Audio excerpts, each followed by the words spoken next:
All right, dude. What's your trail name? My trail name's Not Yet. Not yet. Why is that? Well, because people kept asking me if I had a trail name yet, and I kept saying Not Yet. Awesome. So they started calling me Not Yet. And tell me about your hike. What are you doing? I'm doing a flip-flop hike. So I started on Harper's Ferry, West Virginia. I made my way all the way north to Katahdin, and then took a week off from trail. Went back to Harper's Ferry, and now I'm working my way south. All right, awesome, dude. Good luck. So, what's your name? I'm Ribeye. And why are you called Ribeye? Because I was bringing steaks out. So. That's awesome. Just freeze them and bringing them out and cooking them the next day. And what kind of hike are you doing?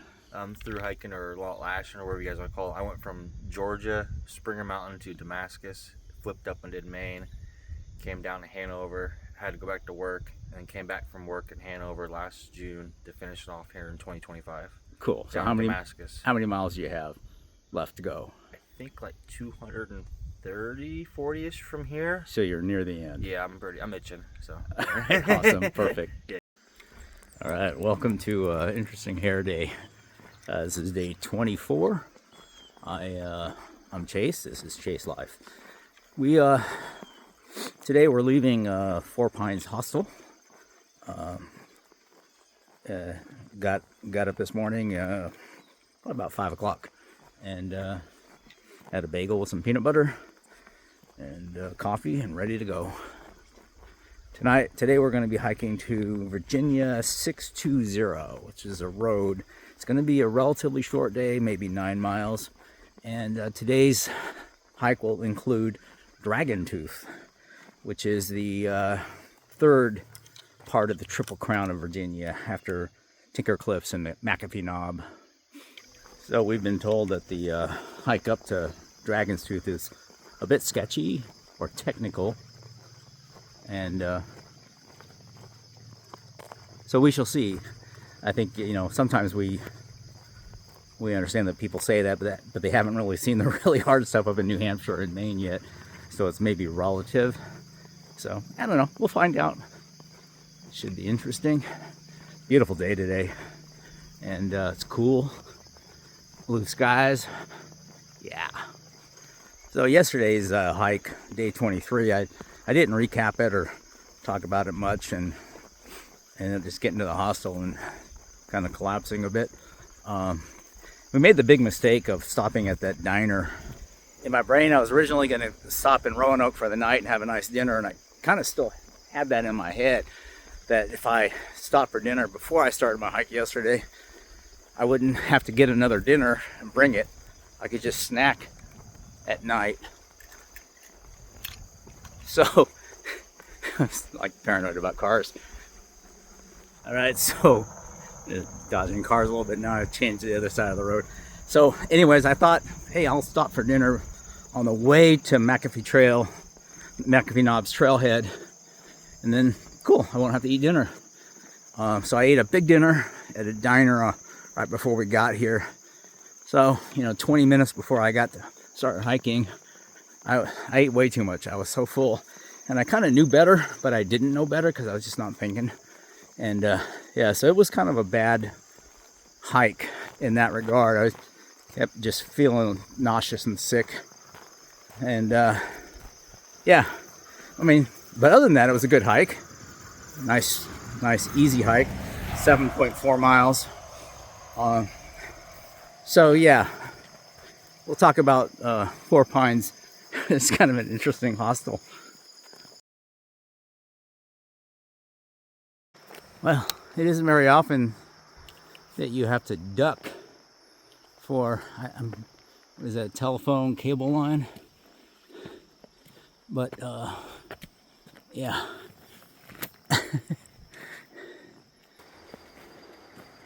So one of my original goals on hiking this last 2 phases of my hike was to not do what we did before in terms of spend a lot of time in supported areas, but I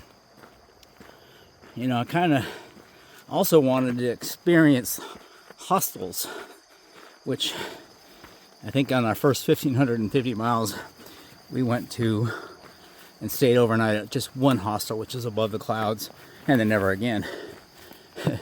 So, yeah. So far, you know, we did stay at Stanimals in Glasgow, and now we've stayed at Four Pines, and it's been an experience. So Dragon's Tooth is only a few miles from the road and about 1,200 feet up, but we start out the day with a pretty much straight 1,200 feet up climb. So yeah, Four Pines. First of all, the road that crosses, the AT crosses Road 624, and so you then go south on a road walk on 624. And it's a bit unfortunate of a road walk. There's really not much of a shoulder, and there are cars. So, you know, you find yourself hopping off, and sometimes you're hopping into a ditch. And it's a half mile. So, that was not too horrible. I may be stating too much, but anyways.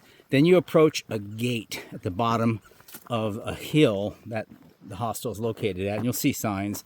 And the gate you just manually open. It's got a little latch on it thing. And that's to keep the animals inside, I believe.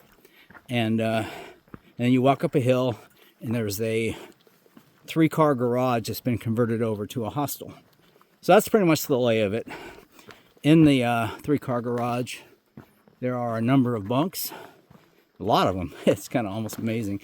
And a big area with a number of couches. There's a large dining table, kitchen, and a small bathroom with a shower. They also have an outdoor shower.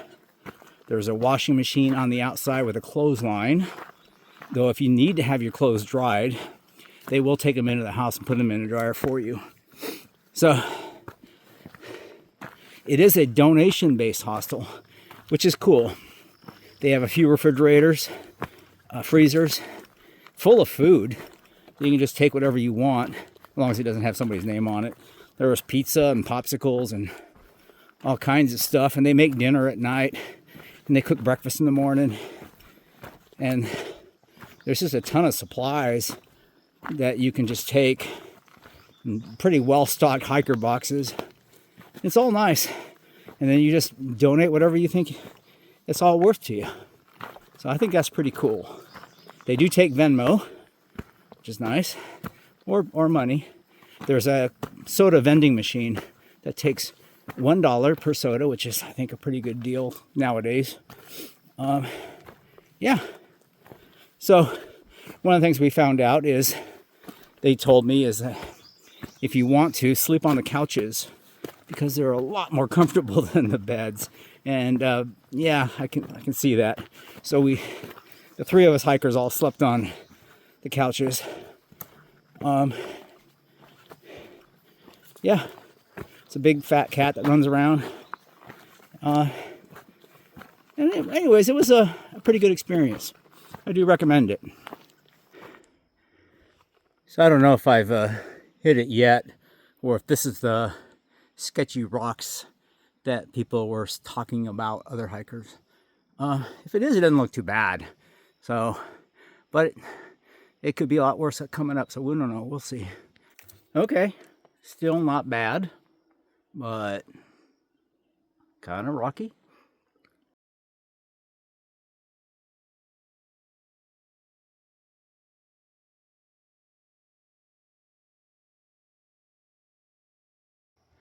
All right, and I can see this is getting a little sketchy. Got to get up to the top. Stopping at Rory's Rest. We're like, I think, 2/3 to 3/4 of the way up to Dragon's Tooth. It's a good place to stop because it's got nice views and a place to sit.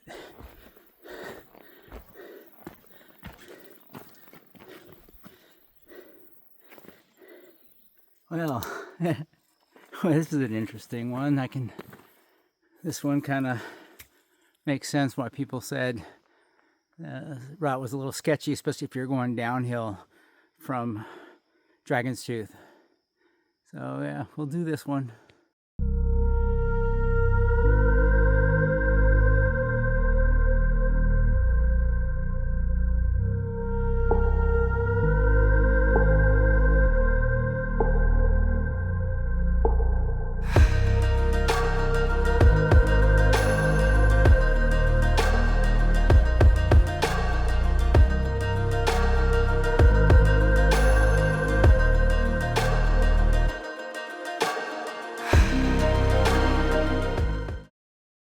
All right, we're getting really close to Dragon's Tooth, and there's been a lot of rock climbs, but check this one out. You go in between that little crevice, you got to go all the way up to there.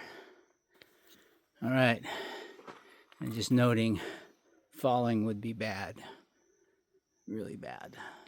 Woo, climbing up.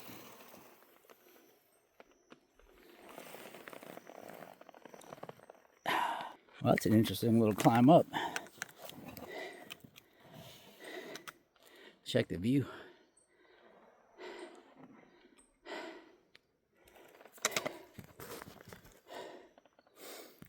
That is an arrow going that way. And another arrow. You can see there was something here with rebar sticking out of the rock, but obviously they must have changed it.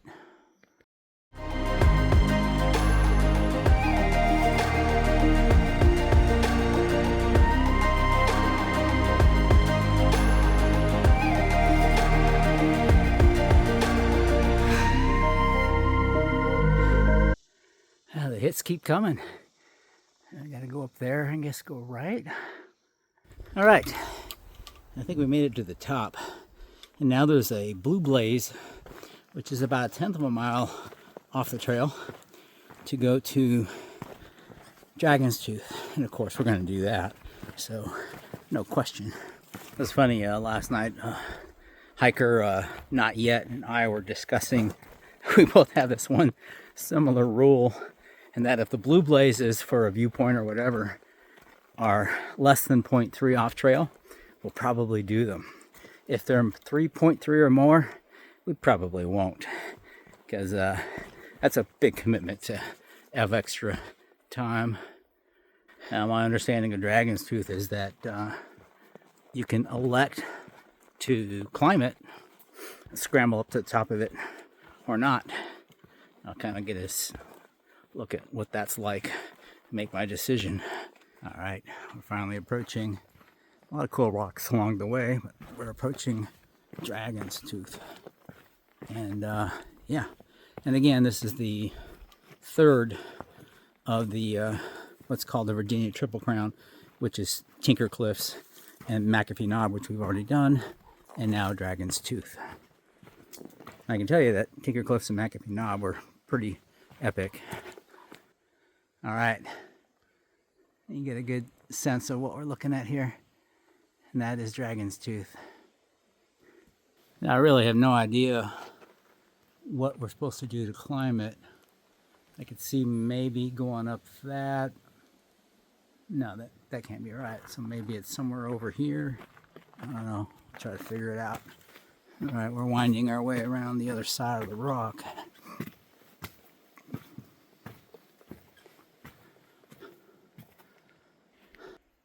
So it looks like you can maybe go up that. Don't know. All right.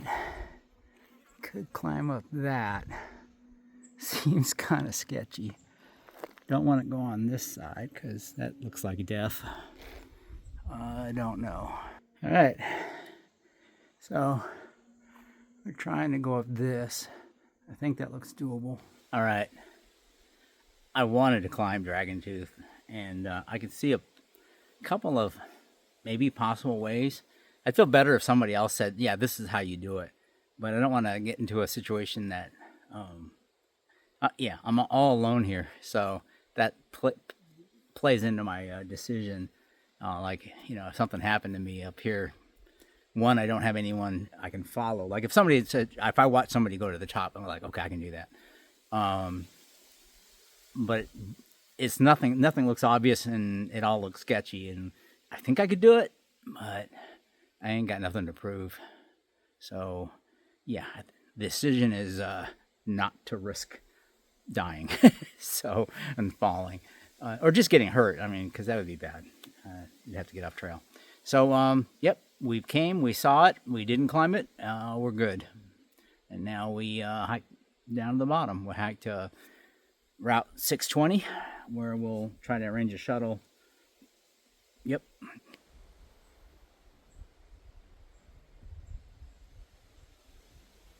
All right, so we're now headed downhill from the Dragon's Tooth, and yeah, so I want to like address, the question of how difficult was that climb, because we had heard that it was going to be really hard, that it's super sketchy, rocks and rock scrambles, boulder scrambles, and yeah. So my takeaway is, I mean, it's certainly not as bad as what we've seen up north, but it's not that easy either. It was, well, it wasn't. None of it was that difficult, but it was a thing. I can see why people would say that, but again, not as bad as what we have up in, especially New Hampshire area, that kind of stuff, or Lehigh Gap, in Pennsylvania. But it was a thing. I could see why people would say that. Yeah. And there was points where I had to actually kind of like think, like, well, how should I do this? What's the best way to go up this rock? And that was kind of fun. So, yeah. And speaking of fun, it's been an awesome day. Temperatures have been about 66 all day, which you can't ask for better. It's cool. There is a breeze. I've not seen any bugs. So yeah, that's about as good as it can get here.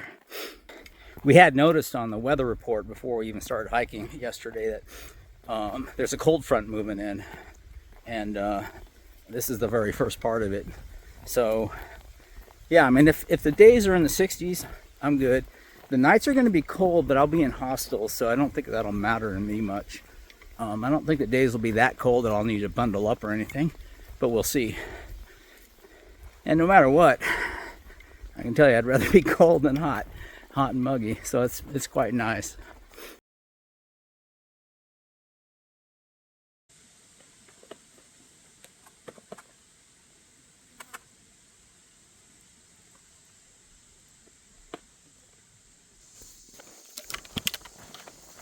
Yeah, so a lot of what we've been walking through lately is this, where you almost not see the trail.